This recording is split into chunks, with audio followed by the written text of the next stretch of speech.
Welcome to TYT Sports, everybody. Turks and Jerks, week 5 of the NFL season. Ben Mankiewicz, Jason Rubin, that's TYT executive sports producer, TYT Sports executive producer. I don't know what his title is. Dan, it's all good. It's all good.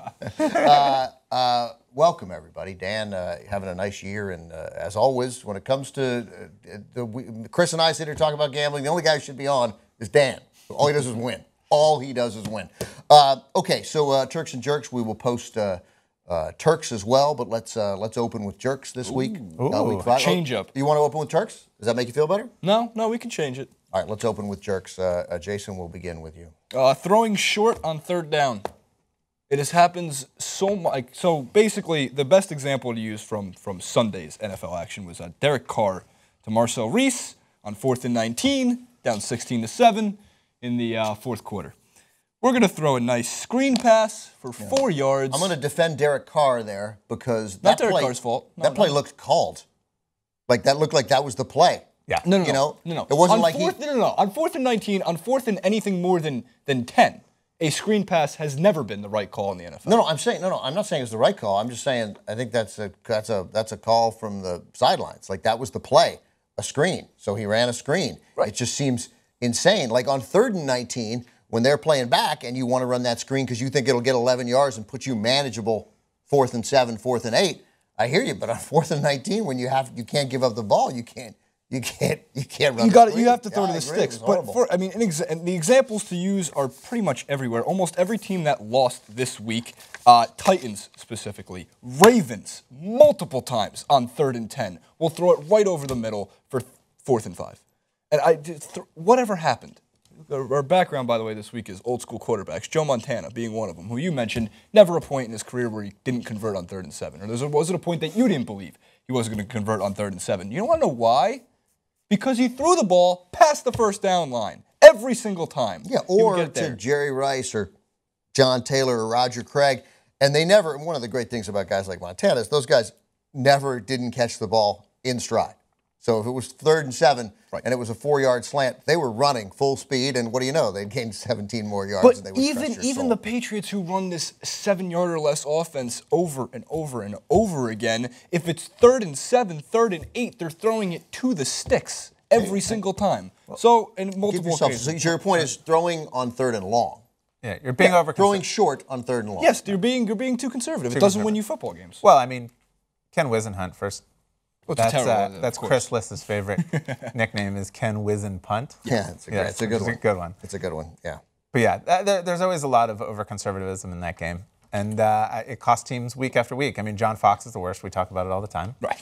It's an epidemic. John Fox is terribly conservative, but you already see what's going to happen in Chicago. It's like the difference in how to run a football team between Mark Trestman and John Fox is a different It's going to world. be a problem. Like, John Fox is never going to, I mean, if they ever get to the playoffs, sure, he'll mess it up and so forth. But that team's going to win some games this year because he's a serious person, and that defense will just, as always with John Fox, is going to get better and better and better each week. Well, but by the way, that's... As long as, I can't believe I'm saying this, as long as Jay Cutler stays healthy. And makes game-winning fourth quarter touchdown. But that's the counterexample for this week is because they went for it. The Bears were down, and they just went for it, and they won the game. They won the game. That's right. Jerk, Dan. By the way, my nickname for Dan, Jerk Dan. Jerk Dan. Yeah. Okay. All right, sure, I'll take it. My jerk this week is NFL fans. Oh. Specifically, I don't know if you heard what happened in the Cowboys. Yeah. After the game, some fans got in a fight, and it escalated. One of the fans pulled out a gun. The people tailgating around him encouraged the guy to shoot him in the head. He shot the other guy in the head and then tried to jump a fence and ran away. Like, has it really come to that? Like, can't you just enjoy the game? Yeah, so the story is that other fans encouraged him to shoot the guy in the head? Well, he pulled out a gun, and everyone was like, shoot him, shoot. The story was that everyone wanted him to shoot the other guy, and so he shot him. And what happened to the other guy? He's in critical condition. Yeah. Jesus. It's just, if you remember, I don't know if it was last year or the year before. I mean, out here we remember the big, San Francisco Giants against the Dodgers, where one guy got, put in the hospital and he almost died. And you hear about these things. Stowe. Yeah, Brian Stowe. You hear about these things all the time, but it just seems to be escalating. And it does. It's because and it escalates because of the gun. This is not a story. We're not talking about this. Look, man, if you have a gun and you feel I need to carry a gun, I hesitate to use this word, but I'm going to in this context only. You're a giant. If you're a man, you don't carry a gun. You don't do it. And you get into a fight with somebody after the game, fight him like a man.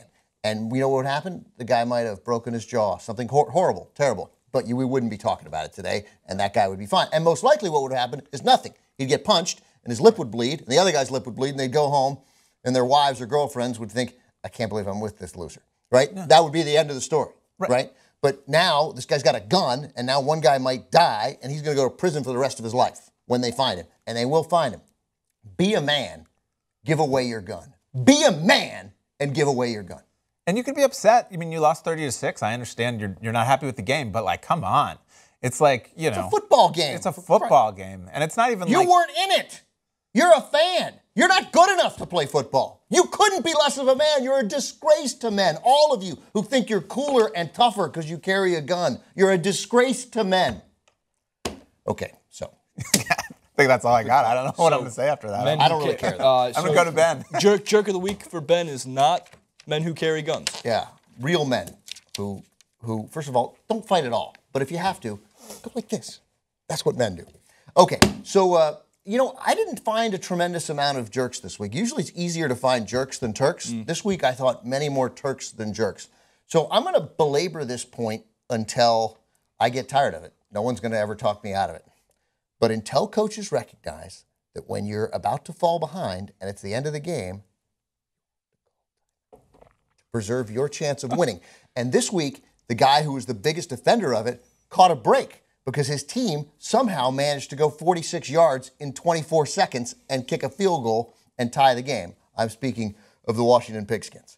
So the Falcons drive, Devontae Freeman scores twice. Right, on a pass that was overturned, but I thought he became a runner. I don't fully grasp this rule. That looked like a touchdown to me, but I took it. I was pleased to see Freeman get in again because that was the right guy. But Washington wouldn't call timeout. Jay Gruden would not call timeout when the Falcons aren't going to run out of time. You're not giving them an advantage. They're not hurrying. They were in no position to hurry. It was an incomplete pass. They had forever. And they had a timeout, so they're choosing not to use it. Call time, save yourself time. The end result is Freeman scores. You're down 19-16 with 24 seconds left, but you have 3 timeouts. Well, guess what? You didn't use it. You used one. You used one. There's no point. You would have had a minute. You could have had 50 seconds. All the difference in the world. The fact that you had 19-yard gain and then a 20-yard gain and then a 7-yard gain, that does not exonerate Jay Gruden from being so boneheadedly stupid. And fittingly, the right team then won that game. Hopkins nailed that 52-yard field goal. Yeah. But then in overtime, of course, Matt Ryan, whatever his name is, KC3 throws the pick and the Falcons win. So where do we classify that in like the disappointment category? Because like I would say the same thing about the Raiders, for example. Like there are certain teams they just do the same thing over and over again. Like the Raiders, I really wanted them to win that game. I felt like Denver was weak. Beatable, sure. Not only coverable, but beatable. Mm-hmm. You know, I bet I had the Raiders in that. Yeah, which was a great bet. They were driving. They had the chance to win the game, and they do a crossing pattern, and the 2 guys aren't looking, and it goes to Chris Harris, and runs at 75 yards. Yeah. And it's just like, why? Like, why always the Raiders? You could say the same thing about the Lions. You could say the same thing about the Redskins. It's like, why do these teams do the same thing? It's always the same teams. Yeah, it is. Lately, it is the same. And shocking. Those teams also seem to lose a lot of football games. Yeah, those are poorly run teams and have been traditionally incredibly poorly run.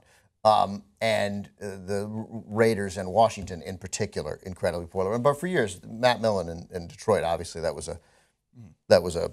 By the way, every time the Lions do something bad and somebody tweets "Fire Wayne Fonts," it's funny. That is always funny. So one thing that I liked about what the Broncos did there is that they kept coming at Carr and they just kept throwing, like they were like, yeah, I know you picked it up last time. You're not going to pick it up again, and eventually you're going to make a terrible mistake. And he did. Yeah, the receivers weren't looking, but he's got to figure out a different thing to do than just, oh no, and throw it over the middle. Yeah. But you see in that game, as far as from a gambling point of view, yes, I lost that. But of course, Janikowski missed 2 easily makeable field goals, and they still almost covered. Then hit the 50-yarder. Then actually hit a 50-yarder when it would have been nice to go for the touchdown there. But that was the right move. Yeah, to defend Janikowski, he's one of the only kickers in the league this season who's been pretty consistent. Yeah, no, he's actually historically he's been pretty consistent. Yeah, he just missed these 2, but otherwise they cover that bet. And But what was interesting there is they get that pass interference penalty late, quickly still on the Raiders, down 16-7. And I thought they kicked that field goal too quickly. I mean, having him kick a 51-yard field goal, 50 or 51, whatever it was, like, I think you need, I mean, you had enough time. I think you need 12 more yards. 10 more yards here. And I think before you, I mean, because if Make you it miss a little more before you do the onside kick and try to get the, here's another thing I'd like to see the NFL do. I'd like to see onside kicks made easier by 15% because they don't get any of them now. Like, teams have figured out precisely how to set up to prevent a successful onside kick. You know, when we were growing up, you remember, they worked sometimes. Now they I mean, this is the Raiders had missed something like 24 in a row now. Unless you're playing against the Packers in the Super Bowl. I mean, the only thing that works is the unexpected onside kick, but the onside kick where they know it's coming, because it's really exciting and it would be nice. I don't know whether they would ever consider making sure the receiving team had, whatever, 5 players have to be at least 20 yards deep, something to make, or it only has to go 5 yards, something that will clearly create more successful onside kicks and probably many, many more injuries on onside.